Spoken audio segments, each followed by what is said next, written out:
everyone, and thanks so much for joining us here on After GMS. GMS stands for Good Morning Show, just in case you didn't know. I was wondering what that stood for. Yeah. We do that on TV Monday through Friday and weekends too, but then we come on our digital channels and we stream this show called After GMS, where we get to kind of kick back, relax, talk with you a little bit, hear what's going on in your life, tell you about stuff that's happening in ours.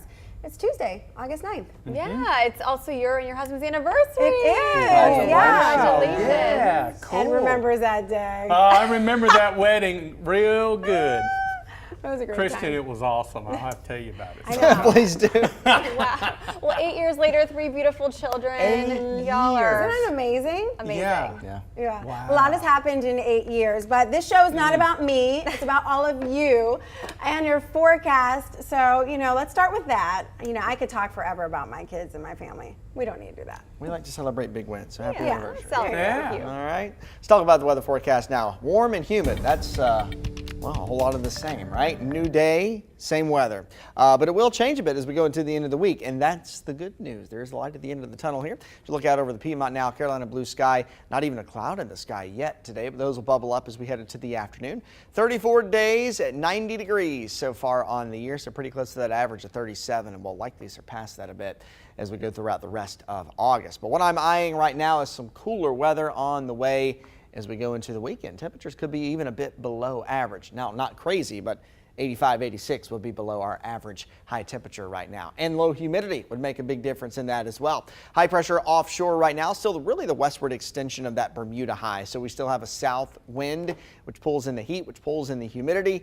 And as this cold front gets a little closer to us, it's a slow mover, but on its approach, we'll see an increased chance for scattered thunderstorms for your Wednesday and for your Thursday too, as that cold front crosses the area. And then pretty much right on the heels of that cold front, immediately another cold front, a dry one, will move our way from the north and west, and that's the one that will bring the relief in the way of lower humidity, especially over the course of your Saturday and Sunday. It is going to feel nice outside. Low humidity, temperatures in the mid 80s with some overnight lows in the low 60s. Hard to beat this time of the year, and we've needed it for quite some time. For today, though, still some hurdles to jump over as we're up around 90, plenty of humidity, and a low isolated storm chance for today. Overnight, we'll see those storms, anything that's out there, coming to an end as we fall back into the low 70s with a partly cloudy sky. One thing we haven't talked a lot about lately, and for good reason, is the tropics. They've been quiet really all the month of July and into the early part of August, but now just over the weekend, we have a new tropical wave or disturbance that's moved off the coast of Africa. Has about a 40% chance of further development over the next 5 days, so it could become our next tropical depression later in the week or maybe over the weekend. If so, it would be Danielle. So far this year, we've had Tropical Storm Alex, we've had Tropical Storm Bonnie, and we've had Tropical Storm Colin. So if this gets strong enough to become a tropical storm, it would take on the name Danielle. Expect things to get a little bit busier as we head throughout the month of August and into September, which is climatologically speaking, the peak of hurricane season. Keep an eye on it for you. 91 this afternoon with a isolated storm chance, better chance for storms Wednesday and Thursday. It's highs in the mid and upper 80s. And then look at that weekend, Friday, Saturday, and Sunday. Dry, low humidity, mid 80s. Starting out in the low 60s each of those mornings too. That's hard to beat this time of the year. All right, so guys, it is National Book Lovers Day. I'm sure your favorite book title is Cloudy with a Chance of Meatballs. I don't know. Farmer's Almanac.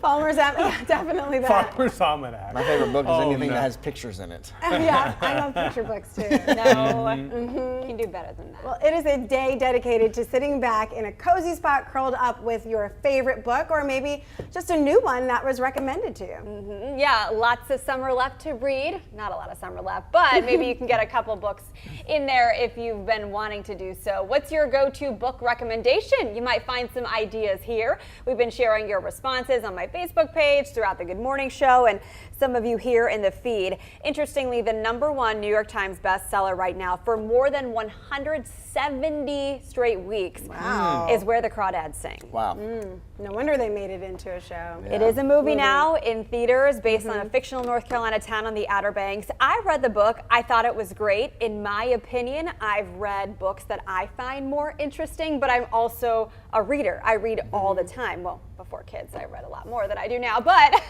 so I have more to compare it to, but it is a great book. Anything you've read lately that you'd recommend, Tracy? Well, I mean, again, I read mostly kids' books right now, or have them read to me. I'm really excited. My son is really great at reading. Good. Yeah, and so he'll read to the whole family at night. So I enjoy listening and not having to, be the one who's sharing the pictures. He goes like this to every single person. He's like, "Do you see it? Do you see it?" And so he gets a kick out of that, and so does Simone and Julian. So, I mean, personally, I haven't read anything truly, remarkable in a while. I do enjoy reading books about, our presidents, past and current, and first ladies. I love biographies about them. I also enjoy their autobiographies, and I've read every single one that's available except for 2 so far. So, yeah. It's just something that I've done. And I've always done, just to kind of see, what things they grew up with, and then, challenges that they faced and how they overcame them to then, win the nomination and a presidency for a term or 2. So it's pretty interesting. Yeah. I enjoy technical reading. So, keeping up with the science of meteorology and things like that. I guess my most recent read was the 2022 hurricane season. That was a novel. How does that end? I mean, that was a novel, not the way we wanted it to. But so it's a far, cliffhanger. so far, yeah, it's a cliffhanger. So far, so good. But no, I don't read really novels, but I get into the technical stuff, keeping up with really what's going on in the biz, if you will. Yeah. Yeah. In the biz. Yeah, and a little political. Sometimes I read some, political books. I won't go any farther than that, but I do enjoy some of the authors that are writing, as you said, about current politicians and past politicians as well. You can find some interesting stuff. Yeah. Yeah. Yeah. I'm more of a biography type person, but go ahead. Yeah, I wouldn't say I read novels either. I read more, I guess, practical. Yes, books. so you're saying that, yeah. Any of the stuff like Good to Great by Jim Collins, any of those books that he read are really great, about being a successful young professional. And Tracy, you mentioned another great book this morning we were talking about was A Purpose-Driven Life. Yeah. That's an amazing book. Yeah. And if you haven't read that, I highly encourage you to read that. Yeah, it is phenomenal. I remember picking it up and reading it front to back, and I was going through a difficult time in my life at the moment, and I just really felt like I needed some direction, and I was trying to find my purpose, and Rick Warren, who's the author of the book, just really kind of gives you things and guidelines to think about as you're kind of preparing yourself for the next stage. And then it's also faith-based, so you kind of call on that as well as your kind of your prescription to get through whatever you're going through. I love that. Yeah, it was really good. Great book. Those books are great. I love historical fiction. Anything historical fiction. Read the entire Philippa Gregory series about the Cousins War, about British history. So if you ever wanted to know anything about the York, Lancaster, or Tudor families and their reigns, probably got you covered. I would do well in that Jeopardy category, not so much the others. Love Kristen Hanna. I mentioned a few of her suggestions, her great books here. I just believe there's really nothing like immersing yourself in a good book. And I truly believe in instilling the love of reading in children from an early age, which Tracy, I know you do. We read to our children every night. In fact, I read to my kids when I was pregnant with them, just because, they could hear my voice, they could hear the rhythm in the words, and to this day, they enjoy cool. opening up a good book. Yeah. So I hope to keep that going. Yeah. Sorry, I was replying to Joanne Suttles, who said she enjoys Good Morning Moon, and I was like, similarly, my kids love Good Night Moon. Good Night Moon. Yeah. So I was just having that good little connection, That is which a is timeless really is. book. Oh, I read it when I was a kid. Yeah. And the first time I was trying to figure out if Simone really could read or not. But she just memorized the book from what we were reading, and she was reading the picture. I mean, literally every word. And I was just like, "Oh my gosh, Jerron, she can read. She's only 3." And he's like, "Tracy." She's memorized it. I was like, "Honey," I was like, "Look, she can read." He's like, "No. She's memorized the words." And he's like, "Point to one word and see if she can read it." I'm like, "Oh." And she's like, "What is that?" But even that's great, because that's a testament to how frequently you read to her, so she knows the memorized story it. and she retained it. Yes, word for word. a great foundation. Yeah, exactly. Let's see what some of you are saying here on our feed. Alexis likes any horror book / mystery book. Got a couple recommendations for you too. Ruth Ware is a good one, a good author for those. Krista likes John Grisham books. Ramona likes any romance books. Let's see, Karen likes James Patterson, of course, classic novelist there. Sandra enjoys Nicholas Sparks, Karen Kingsbury books. And Jenny loves to read North Carolina authors. She suggested John Rayleigh's book about Andy Griffith. Oh. That is a good one. Yeah. Yeah, that would be a good read. I'll have to take that recommendation. I like books about North Carolina too. Just any type of history, as Joanne had mentioned, she likes history books as well. Yeah. It's just kind of, gives you an idea of, the time period and what was happening and where I would be in that situation, where would I fit in? Yeah. Joe mentioned the classic a lot of us read in grade school or high school, To Kill a Mockingbird. All right, we should make a list of all of these and just do like a GMS book club, because so many great recommendations here. And some of these are just, like I said, Goodnight Moon, as a kid's book, but some of these that folks have mentioned are just timeless. Like To Kill a Mockingbird will always be. Yeah, which is great, because in this digital age, you just don't want to see, pieces of your childhood or things that, you grew up doing kind of fade away. Yeah. And I would hope books would never go anywhere, but I mean, if my kids want to read something, they can pull it up on their tablet. So also, there's nothing like the smell of a fresh book. Yeah. Yeah. Yes. Isn't that a good smell? Yeah. Well, let's meet at the library. There you go. Plenty of that. I'll see you there with my library card. There you go. All right, great first conversation. We have another one coming up, but we do have some morning headlines to get you caught up on as you start your day. So we'll start with this. Guilford County schools students attending 20-day extended year schools are heading back to classes this morning.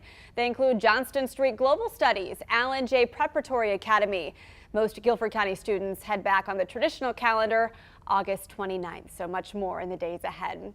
The Guilford County Health Department is hosting its first back-to-school immunization clinic today. Students can get all of their required vaccines before the new school year.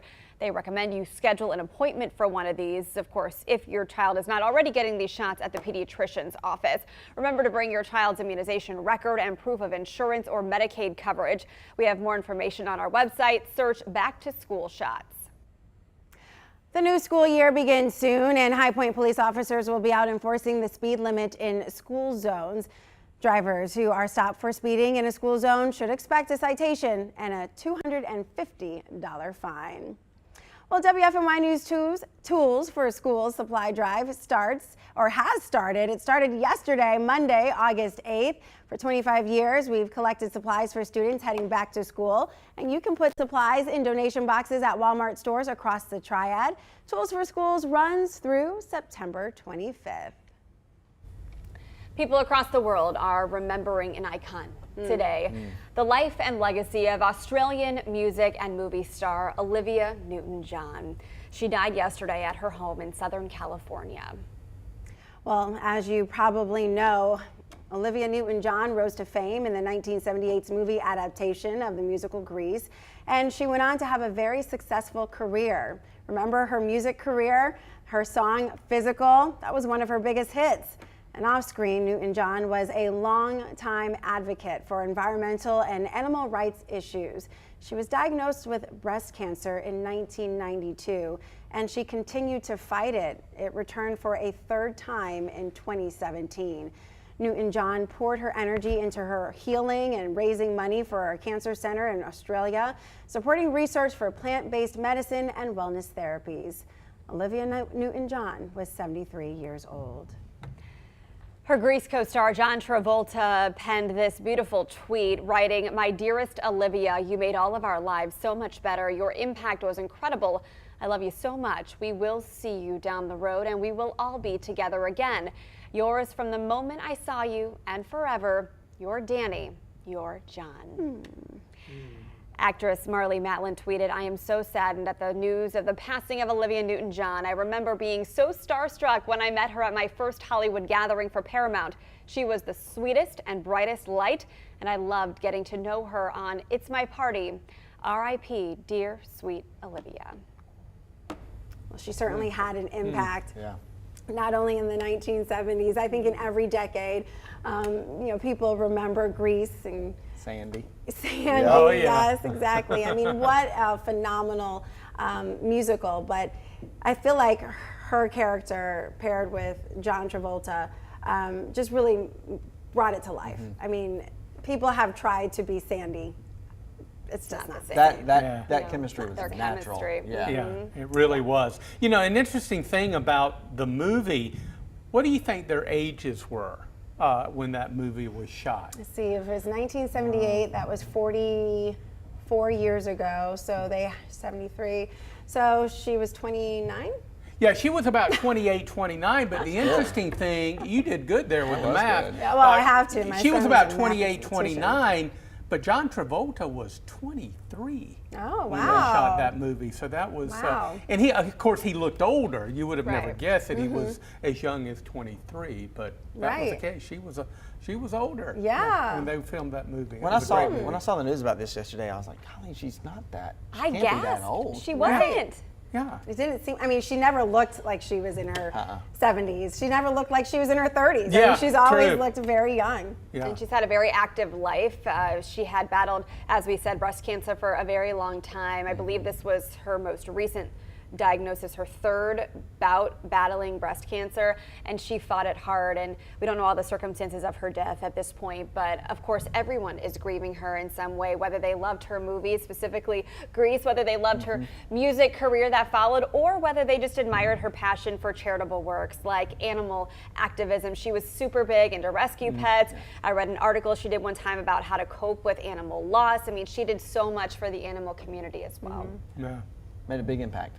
Yeah. All right, we're asking you here on our feed to share your memories of Olivia Newton-John. We heard from one viewer who said, RIP, she was so talented, saw her on TV. A lot of her acting was incredible. Daryl said her public battle with breast cancer was heartbreaking to watch, but she fought so valiantly until the end. Yeah. Well, she will certainly be missed, and all we can do is kind of celebrate the life she lived, but also, watch a little bit of Grease, this weekend, and just kind of keep the sweet Sandy that we knew, Olivia Newton-John, in our minds and in our hearts. All right, let's get a final check of our forecast before we close out today. Let's do that. More heat and humidity before, a little taste of heaven comes our way by the weekend. We'll be up about 91 today. Storms will be isolated, but with the approach of the cold front, scattered storms will be more numerous tomorrow and again on Thursday. They'll be mainly afternoon and evening. The front moves on through, and then front number 2 is the one that's really going to usher in the cooler, drier air. We're looking at mid-80s. You say, well, okay, yeah, that's a little bit cooler, but yeah, the big story is the fact that the air is going to be drier and less humid. That's going to allow temperatures over the weekend to dip into the lower 60s. Boy, it's going to feel good all day on Saturday and Sunday, but in the morning is going to be, shall we say, just a teensy taste of fall, I guess, compared to where we're at now in the middle of summer. That's going to be nice, any way you describe it. Low 60s will feel cool to what we've had compared to what we've had. Yeah. Just keep the rain away, because I was telling Christian earlier, Friday night, my son, it's become our tradition, we go to the pool on Friday evenings. He woke up from his nap, ripped open his drawer and pulled out his swimsuit and put it on. He's so excited to go to the pool. And then he heard the thunder outside, and we had to do something else. He said, okay, we'll go tomorrow. Sure enough, Saturday wakes up from his nap, rips open the drawer, puts on his suit. Thunder outside. I said, I'm so sorry, buddy. Yeah. We did something else fun, but hopefully this weekend we can go to the pool. Or lock his drawers. Yeah. He'll know where to find them. They always find a way, Yeah, they do. They are so funny. All right, thanks so much for joining us on After GMS. We will see you back here tomorrow on Wednesday for another great show. All right. Take care, everybody. See ya.